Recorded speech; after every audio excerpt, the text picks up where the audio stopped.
special guest because I know we got started a little bit late, and I don't want to keep you too late here, John.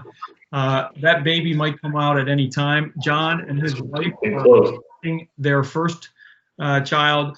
Like you guys, I was very close with John, like I'm close with you guys, and it's been a privilege to kind of continue to be in John's life and be at his wedding and get news when he first found out that they were pregnant. And so we're really fortunate, because I know how busy John is, that he's found some time for us here tonight. I sent out his highlight film, and I thought you guys might enjoy that. Obviously, Coach Van Gorder sent to the coaches, John, that he thinks we need to work more on the jab series, and maybe you could come in and do a demo on jab series for us. Jab, man, it's a good move. John was a first-team All-League player. He was a first-team All-Region player. John was a big part of a bunch of championship teams, both in 2006 and 2008, as well as our Final Four team in 2008. But more than that, he also excelled as a student. And I think we've always been kind of challenging you guys that, because it puts you in a position, if you're ambitious as students, to get the full recommendation of Ursinus as well as your staff. And that's what happened with John. We actually helped John. You remember that first job? Yep. I have a neighbor who's an executive with Stryker, which is a surgical supplies, and he jumped into sales, and I was appalled that a year in he's making over my salary.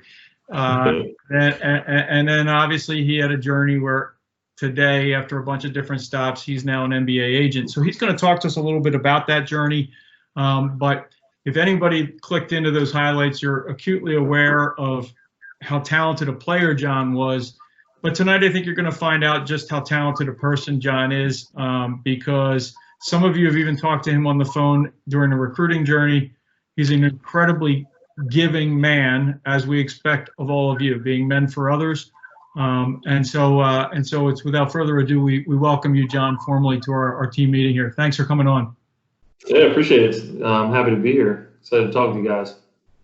So you and I have been talking a little bit about stories to share and kind of things that you think might be helpful for us to learn. Why don't we dive right in, John? And you and I had talked a little bit about maybe some favorite Ursinus stories. Do you have a favorite Ursinus story to share with our guys? Yes, I mean that's a tough question. I think I have so many great memories from my time there, and so I'll say my favorite memory probably is one that I'll kind of blend into one memory. It was probably 3 weeks spanning from the start of the 2008 Centennial playoffs through winning the Elite Eight game to make it to the Final Four. And it was a 3-week stretch where we won 6 games. I think 4 of them were against ranked opponents. 2 to win the Centennial championship, 4 in the NCAA tournament, and all 6 games were on our home floor, which was really cool. And winning the championship that year at home, cutting the nets down, we became the only team to go 20-0 in conference, and that's regular season plus a 2 in the conference tournament. So I think I owe a burger or something to the kid at Hopkins, whoever that was that made the shot this year against SWAT.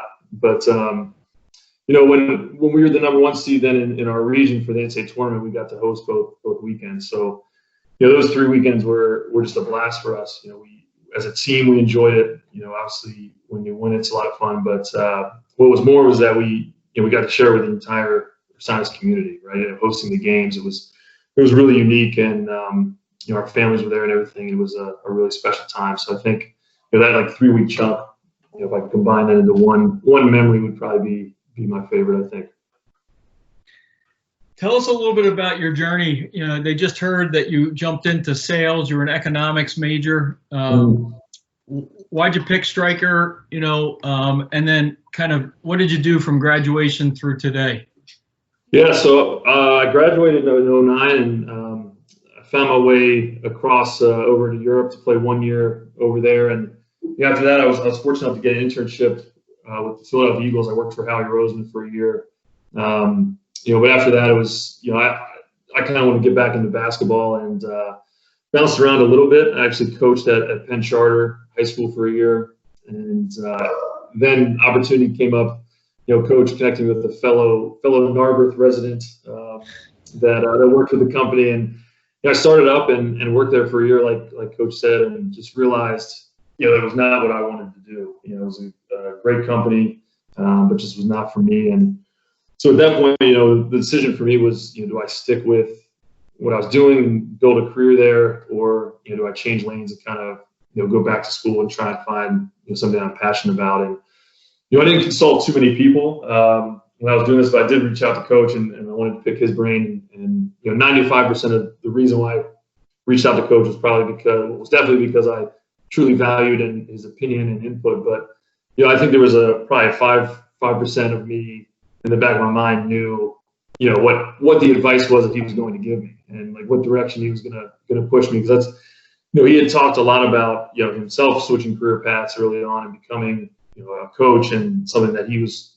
very passionate about. So I probably knew a little bit that he was going to guide me in the direction to pursue what I wanted to do. So in the end, I went to Georgetown down in DC and went to grad school there, and while I was in school, got an internship with Octagon. We have one of our main offices right outside of DC, and never left. So I built up my career with Octagon from there, and it was the right decision for me. I found something I was very passionate about and enjoyed doing. So it was a good change.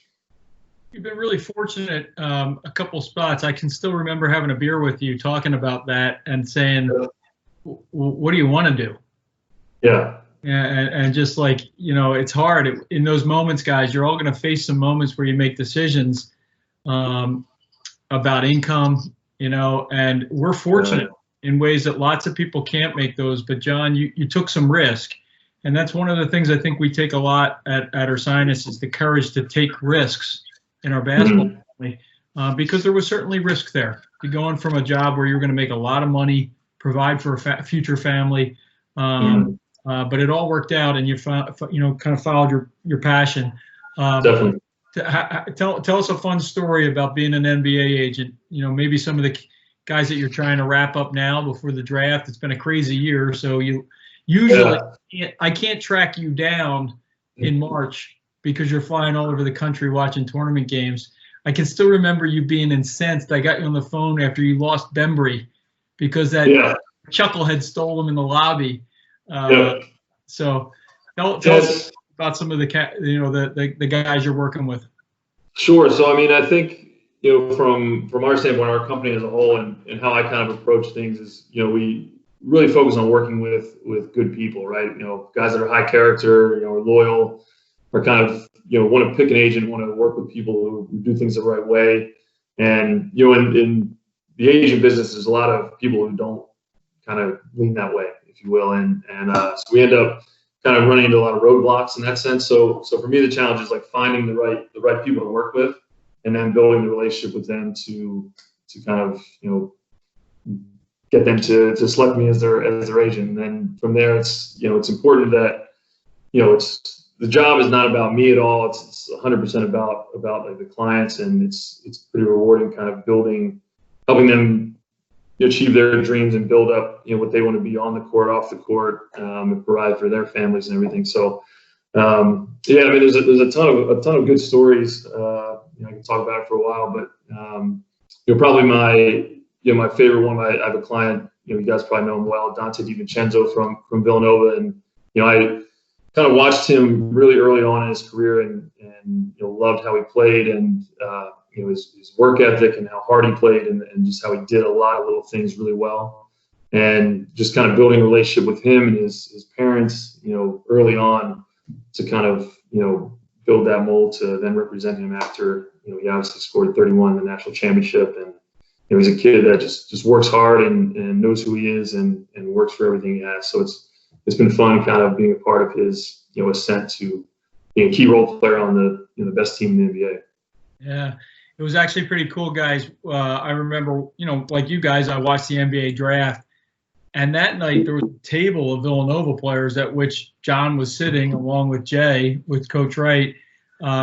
But when Dante got up after having been drafted, I don't know if you guys remember, he had that insane tournament run, and his stock just soared. So I'm sure you were thrilled, John. He literally walked from leaving John Noonan and got a hat handed from a kid that's handing the first round draft picks. But I saw behind him Ryan Adams, other Ursinus player, Tyler, a Hun graduate, who's an executive with New Era, and they're sponsoring the hat. So Ryan's there on the stage handing a little kid a hat. So Ursinus guy to Ursinus guy in that draft. It was pretty cool. That's cool. So I'm wondering if you've got a favorite, story of your coaches, and you feel free to tease if there's something that I drove you crazy. No, I mean, there's so many. If I had my teammates on this call, we could keep this video call going for hours, and then we could schedule another one for next week to talk about more. But I think I have a good one. So my senior year, myself, Matt Brunage, and Eric Burnett, who were my classmates, were three captains, and it was like a random afternoon during the season, and we get a group text from coach, and it says something to the effect of, I need the three of you over here to the locker room immediately. And we can tell he was pissed. So the three of us walk from Maples, and we're cutting across campus, and we're trying to figure out what happened, right? We're trying to think of what anyone on the team might have done, what we might have done. Why is he so worked up? So we get to the locker room, and he's in there waiting for us, and we sit down, and on the whiteboard, in our locker room is something that our team manager Brian Lutzo had written the day before. It says $10 if you want foam. And coach had circled it in big red marker a bunch of times. And before any of the three of us could say anything, coach just goes off, right? And expletives everywhere. I don't know what you guys are thinking, who you think you are, what the F is going on. And mind you, the three of us are still a little bit confused at this point of what exactly he's mad about. So it turns out coach thought that the note on the board was that, B-Lutz wanted, or someone, he didn't know who wrote it, wanted money, so we could get a keg that weekend, which was strictly outlawed on campus, and which would have been pretty bad for us to write on the board. But turns out B-Lutz was a very creative guy, and he wanted to get a foam machine for the house for some sort of party or some theme thing that he wanted to do. So we told coach that, and he kind of took a breath, and he was all red. He was pissed off, and he's like, "Oh shit, guys, I'm sorry." And then we talked about other things, and then when we were about to leave, he just said, "Tell B-Lutz not to write shit on my whiteboard." And we just kind of went off. And Matt, Eric, and I talk about that all the time. It was really funny, and just a very random thing to. I'm thrilled I'm thrilled that it continues to come up at every one of your fucking weddings. Every time. So what in the Sam Hill was going on with a foam machine? I can't even tell you. B-Lutz is very, very creative, and he always kind of ran the show at Maples, and so the first. I don't think it turned out very well. Yeah, I mean, it was 12 inches of foam all over the floor of Maples. This is why you guys live in squalor today, is the parties of former players. And the problem with foam is that it melts kind of or whatever, and it turns into huge puddles of water. So we were there shoveling water out of the house. So did not end well. Yeah. Okay, let's cut to the more meat of stuff here, Johnny. Tell us some of the things that you learned at playing at basketball at Ursinus or going to school at Ursinus that may have helped you be as successful as you've been.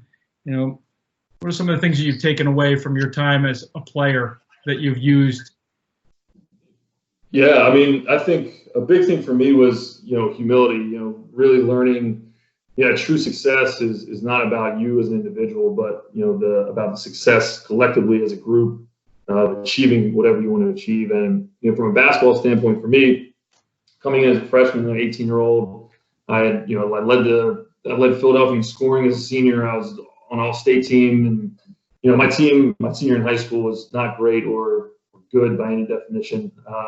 So by default, I almost kind of had to calculate success on an individual standpoint, and I developed habits that way. So, coming to Ursinus and joining the basketball family there, I kind of came in tending to think that I had things figured out. And, when I got to campus, I really had to learn how to play the game the right way, learn how to understand the game on a whole different level. And I, really fortunate to have older teammates who held me accountable. My two classmates, were very quick to hold me accountable, which was a good thing. And, I changed the way that I approached things and viewed success, and that was a super important thing for me to figure out. And I think that can translate to really any area of life, right? Professional or personal, whatever standpoint you want to look at it. But when I think about like my job now, like I said earlier, like my job is like not about me even a little bit, right? It's about the success of my clients, and I feel like I tell them all the time, if I do my job well in the right way, no one should really ever know, right? I shouldn't be in the news, you shouldn't hear about it, but my clients should be the ones that are in the news and kind of getting accolades. So that was important for me. Probably the second thing I would say that has been huge for me to get to where I am is what I talked about earlier, and that would be really having the mindset of figuring out and finding what you really want to do in life. And I'm sure you heard, Coach was not a basketball coach right away. His first job, he worked as a chemist, and you'll hear it a lot. Trust me, I think there were times when we were listening to him, like, all right, Coach, like, we get it. You're going to be a chemist. We can talk about something else. But no, the message really stuck with me, and I know some teammates as well. And it took me obviously a little while to find my path, and but having that mindset, working towards something that you're truly passionate was a big takeaway for me that I learned for sure. So I'm wondering about, guys, we've heard from Dennis Stanton and Matt Knowles, who were also, like John, shared almost a compulsive work ethic. And John had the same, just a drive to achieve and to work, and it drove off seasons. And I can still remember having conversations about your first assist, where you knocked over the water cooler.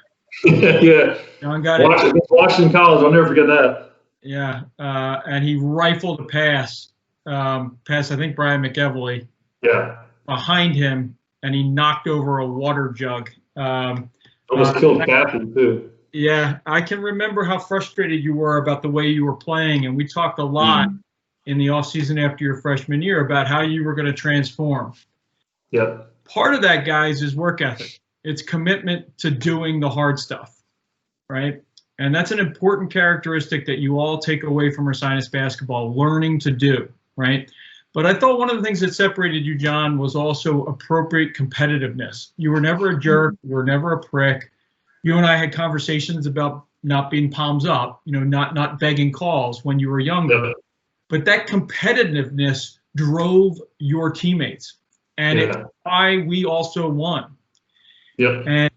And I given that is such a big part of you as a player and as a person, I know it's obviously a big part of your success, working for Octagon, is not just work ethic, but that competitiveness. Maybe you have something that you might be able to share to help our guys as we are in this period of transforming our team and our game together to make sure that we're back playing at top the Centennial. Yeah, no, I think, for me, I had the mindset, especially like you said, Coach, after my freshman year, I was determined, when I left campus in, May, and when I came back in August or September, I was not going to be the same player, right? I was going to be a different player every year, from when I left campus to when I came back at the end of the summer. And the biggest thing is best advice is just take advantage of that time, right? The off season is the time to work on things that you need to work on, focus on what you need to improve on. And you don't have any schoolwork to worry about. Get up before any summer job you have, get a workout in, and then do one again after. I actually worked at Dennis's camps, and I would get up and work out before, and then run around, chase kids all day, and then he and I would actually work out afterwards. And then I would go play a Sunny Hill game that night. But definitely you can't waste away the days in your summer. It's time you can't get back. And if Dennis spoke to you guys before, I assume that I can almost guarantee that he talked about, this is something that he kind of instilled in me when he came back and coached when I was a player, but the hours and the time that you spend working out, you got to get the most out of those, minutes and hours. Go full speed. Don't waste your time during the workouts. Don't walk between drills. Your time off and your breaks are at the foul line, all that kind of stuff. So that was huge for me, kind of learning really how to truly work hard, but also to challenge myself. And this is what I would say to you guys, find pickup games, find leagues where you play against better players. I played Sunny Hill League back then, and the guys I played against were Villanova players, Temple, St. Joe's, guys who went to school wherever and came home to Philly to play for the summer. So I always tried to find games against guys who were better than me, right? If you're just going down to the shore and playing pickup against whoever you can find, you're not really getting better. So, but yeah, I can't stress enough how important the summers were for me and how important it is for, laying the foundation for what your entire next season is going to be. So Johnny was part of two really, really good teams. I mean, four good teams, but two extraordinary championship teams. Mm-hmm. The 2006 team was his freshman year. We were, ranked in the top 10 most of the year. And obviously the 2008 team you guys have heard about. But, until this past year's sophomore team, it was an easy argument to say that we were the best team in conference history. And at least on the merits of being 20-0, unlike SWAT, you might still have an argument, John. Curious takeaway from those, you were part of some really successful teams. What do you think made those teams so successful? What were the characteristics as a player's perspective? Yeah, I think it was a bunch of things. First off, for sure, like I always tell people, this is the chemistry that we had. I don't think I've ever been a part of a group that had better chemistry than that team we had in 2008. We spent obviously all our time at the gym together at Wismer, living in Maples. We just really enjoyed each other, enjoyed every practice, every bus trip, every game. We made the most out of every day. And I think as a result of that chemistry, the second characteristic was that we were extremely selfless. We had a very talented team. We had 4,000-point scorers who started. We had guys coming off the bench who, without question, would have been starters on any other Centennial Conference team easily. And but we really bought in to what we were trying to do, and we played together. We moved the ball well. We made extra passes. We played, for one another, and we also really bought in defensively. And Coach will tell you that was a huge accomplishment for myself, especially deciding that I actually wanted to play defense. But we had a team full of great offensive players, but we really bought in, and we were a very, very good defensive team that year. And third, I think confidence was a huge thing. We went into every single game, with the full belief that we were going to win. Whether it was Middlebury or Trinity in late December, early January, or Gettysburg every time when they were in the top 15. Whether it was a home game, away game, neutral site, it didn't matter. Like, we were going to go in, beat the teams on both ends of the floor, and then win. And on top of that, we had guys who wanted the ball in big spots, wanted to take shots at the end of games, and that was huge for us throughout the whole season. And then last thing I'll say is that we had leadership that year that was really, I thought, very unique. We had two captains. We had 7 or 8 of guys who at different points throughout the season, any given day, stepped up and were true leaders. So we had Nick Shattuck and Sean Buckus were our two captains. Both of whom are pretty quiet guys, but they led by example. They were a very calming force for us. Remy Coussart, would epitomize kind of what it meant to be a floor general as a point guard. I was a little more of a vocal and emotional leader. Do a lot of talking on the floor, to both my teammates, but oftentimes to the opponents as well. Matt Hilton, who I love him, but he might have said three words all year. But he absolutely played his ass off every minute, which drove the rest of us. And then you had my two classmates, Matt and Eric, who just, I don't know how, but had energy every single day. And sometimes we were like, how the hell are you guys this fired up? But that was huge for us on random Tuesday practices where we had to work extra hard. But one of my favorite moments, most important moments from that year, that season, was in the second round of the NCAA tournament. We played just a dreadful first half against Virginia Wesleyan, and they were nationally ranked. They made it to the Final Four the year before. They were a really tough draw in the second round, and we were down 18 points at half, Coach, I believe, and down 19 with 17 minutes left in the second half. Yeah, so it's not looking good. So anyway, at halftime we went down to the locker room, and I think we were all a little bit like in disbelief, right? We hadn't lost a game since early December. We probably hadn't even been down at halftime, let alone double digits. But before the coaches came down in the locker room, we were sitting there, and out of nowhere, Keith Page was our 6th man and a sophomore at the time. He stood up and gave this rallying, speech worthy of like a Hollywood film soundtrack. And ripped into us a bit and reminded us, who we were, and that we had come too far and accomplished too much this season for Den like this. And he hadn't really spoken much either the whole year. And we went out and we outscored him by 22, I think, in the second half, and we won the game. So it was a very unique team for a variety of reasons, for sure. So what's it mean now? You're older, you're about to start your own family. You reflect back. What does UCMB mean? What does Ursinus basketball mean to you? I mean, I think, for me, it's definitely some of the fondest memories of my life to that point, for sure. And easily the most fun I had playing basketball. But, for me, it was even more like, our basketball family for me was just about, how much I grew as a person, but, and just how much I enjoyed being with the people who were also part of the basketball family, like while I was there during my time. So, I matured so much, like a great deal over my 4 years, but, I learned so much about who I was, and, I have the people who are around me, like coaches, teammates, and everybody to thank for that. So for me, like when I think of my time there, that's really what sticks out, and, what I'm probably the most thankful for. So you've already begun to talk just a little bit, Johnny, about characteristics of leader, because you described a bunch of different kinds of leaders on some of the teams. Mm-hmm. And when you were younger, you had, a guy like Michael, or Brian McEvely or Brett Jenkins, like three different kind of shades of leadership from three senior captains.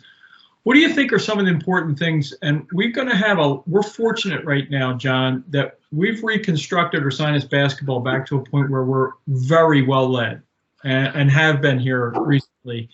I'm wondering if you could say, hey, these are two or three things that are most important in your experience about a leader. Yeah, I think a big thing for me, and it took me a little while to get there, I think, was at first is courage. It takes a lot of courage to be a leader, right? You have to hold your teammates accountable. These guys are your closest friends, they're your classmates. You live with them, you do everything with them, but you have to hold them accountable sometimes, and that's really not an easy thing to do. It takes courage to take a stand and to lead and be responsible for everyone. So that's a big thing for me. And second, I would say is, as a leader, you have to be a willing follower as well. I saw that and learned that while I was playing, and I think it translates to so many areas in life, whether it's whether you're managing people in the workplace or whatever. But you have to be able to listen, to input, to absorb feedback from your teammates, from your peers, and also to empower them to feel comfortable to lead themselves. You want to have a group who all feel empowered to speak up when they see things that can be improved or done in a better way, and you have to have humility and listen to the people you're guiding. I think otherwise you can't really be effective as a leader for that group. Okay, nearly done my questions, and then guys, if you've got questions for John, he'll take some in a moment. I'm curious, John. You played against some great players, and you played with some great players. Who are maybe some of the you most admired playing against or with, and why? Yeah, I think my answer to this question is actually both answers are going to actually be teammates. So I think for me, like the person that I most enjoyed and really admired playing against, took me a while to realize this, but when I look back on it, is a teammate, Keith Page, who I alluded to earlier.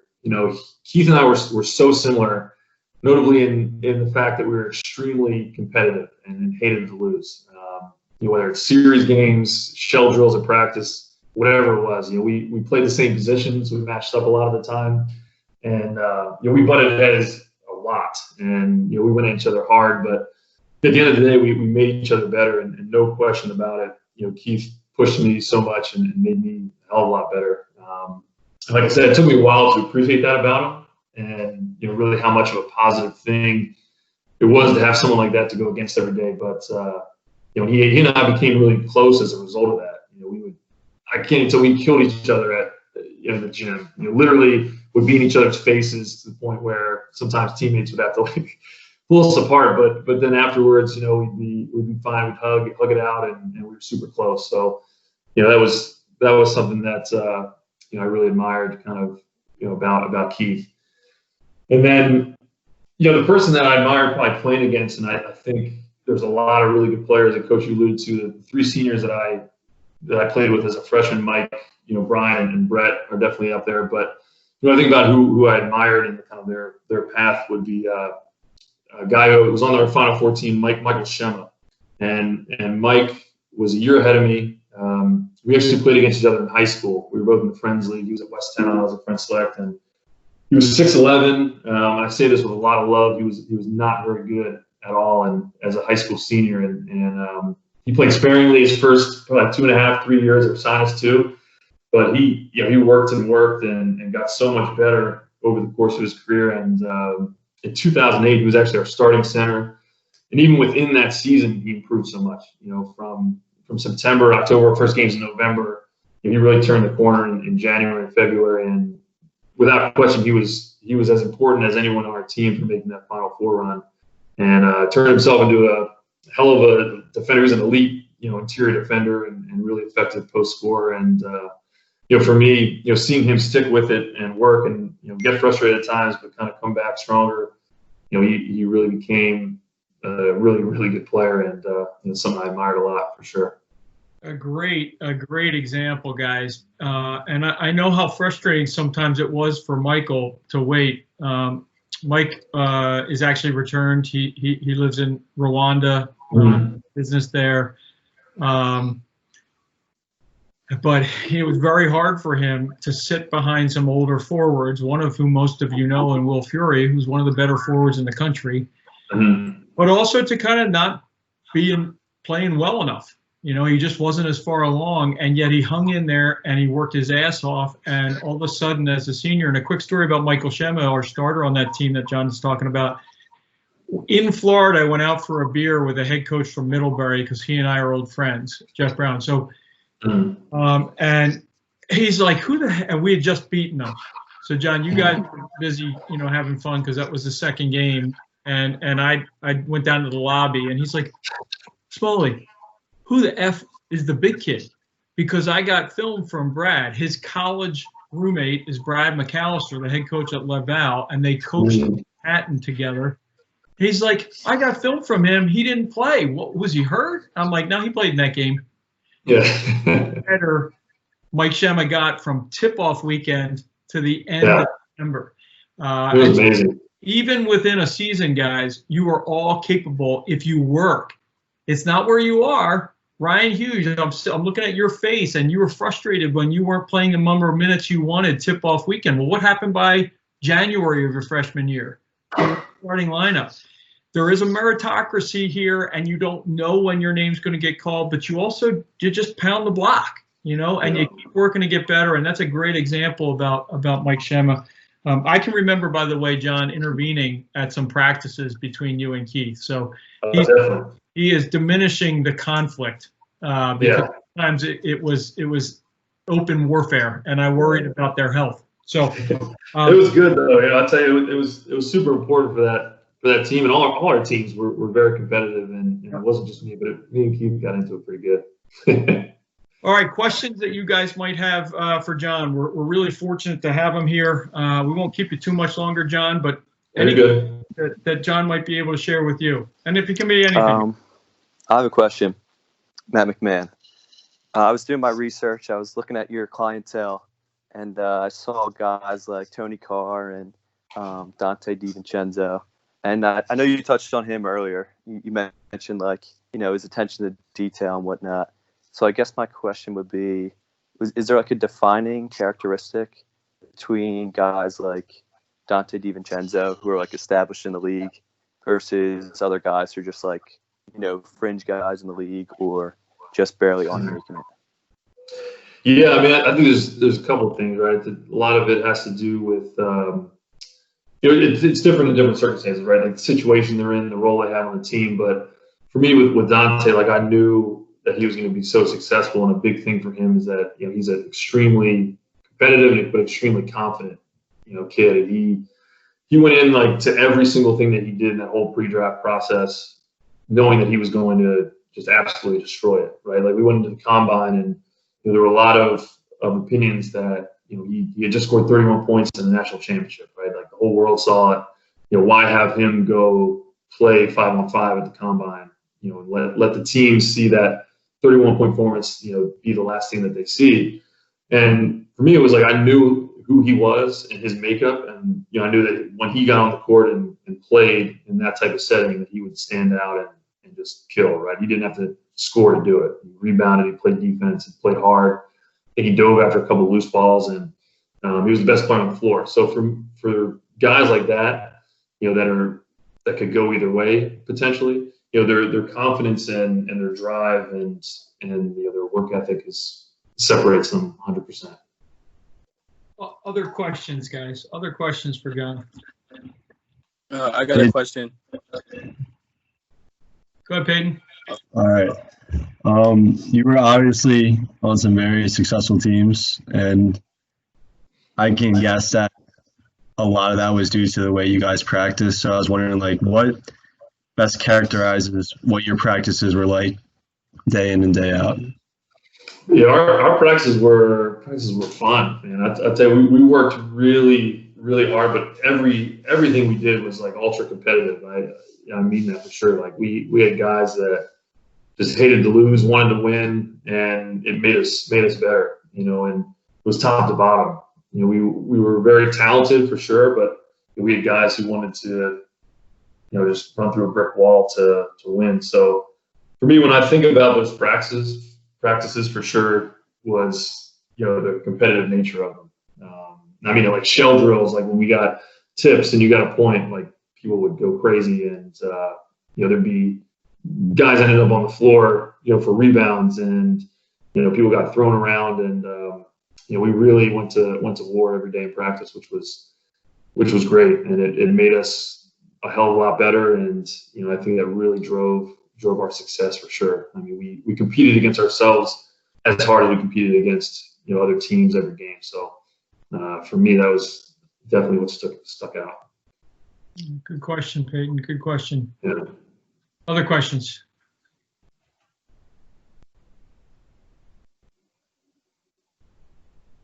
I got a question.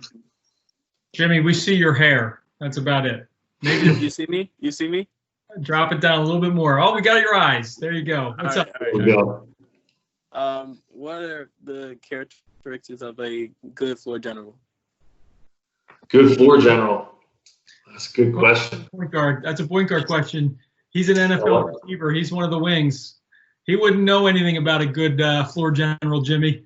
Just kidding. Yeah, just a good floor general is someone who gave me the ball a lot. That was a good floor general for me. No, I've played with two very, very good ones. Mike McGarvey my freshman year, and then Remy from sophomore through senior. And I mean, to me, like I always look to them, to kind of lead on the floor, and like I alluded to, we had a lot of guys who led, but when it came down to knowing the right play and what to run, and a lot of times,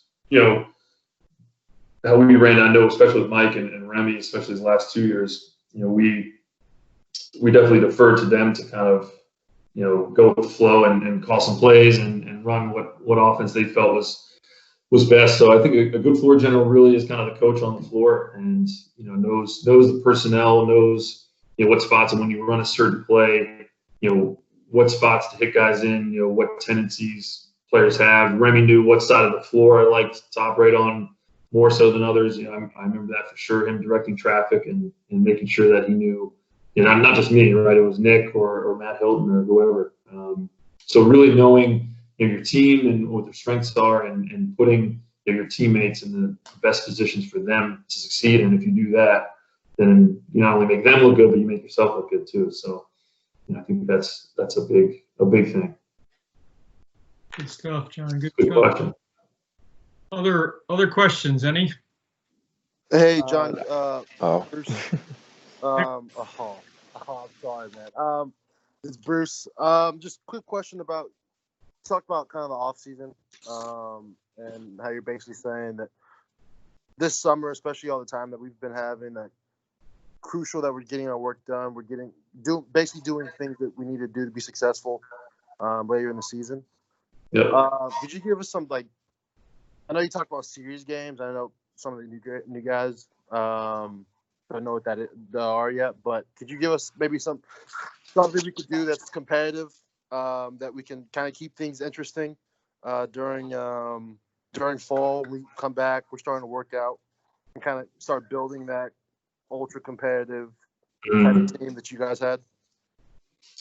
Yeah, I mean, shoot, I think series games are great, right? You know, they kind of very much drive, naturally drive the competitive juices. But I know for me, like this was more of a personal thing, and I think it characterized a lot of the guys on the team. But when I saw other, my teammates in the gym and stuff, like I didn't want to leave.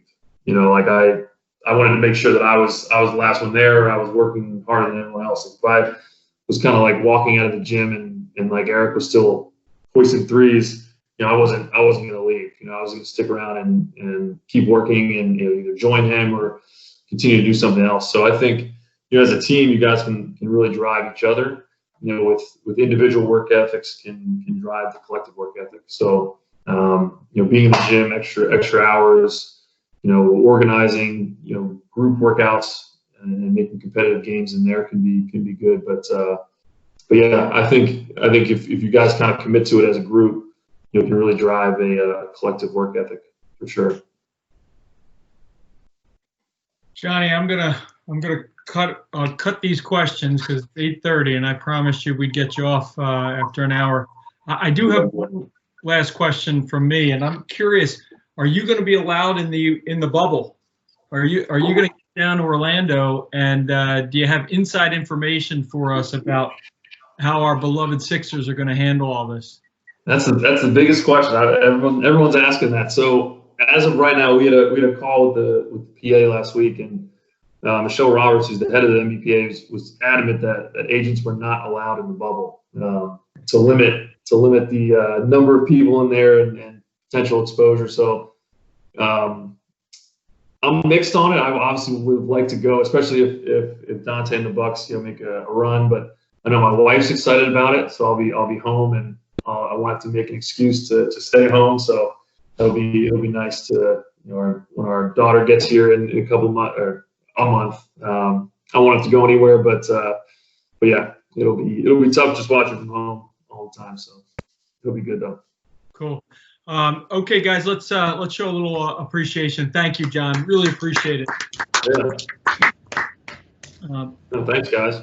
One of the best things about Ursinus basketball for me is the fact that you all become part of this growing tradition, family tree, and connecting with current teams that now my alumni date back to the mid-90s that played for. So I really love having you back here, John. It's great to see your smiling face, but I know our guys are incredibly grateful listening to you and some of the lessons that you've shared.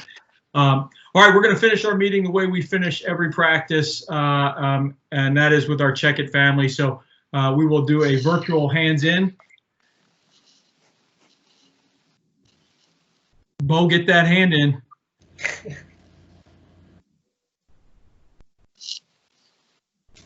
Check it. Family. All right, thank you, John. Have a great couple of weeks, everybody. We'll talk soon. All right, thanks, guys. Thanks, John. See you guys. Bye. See you, George.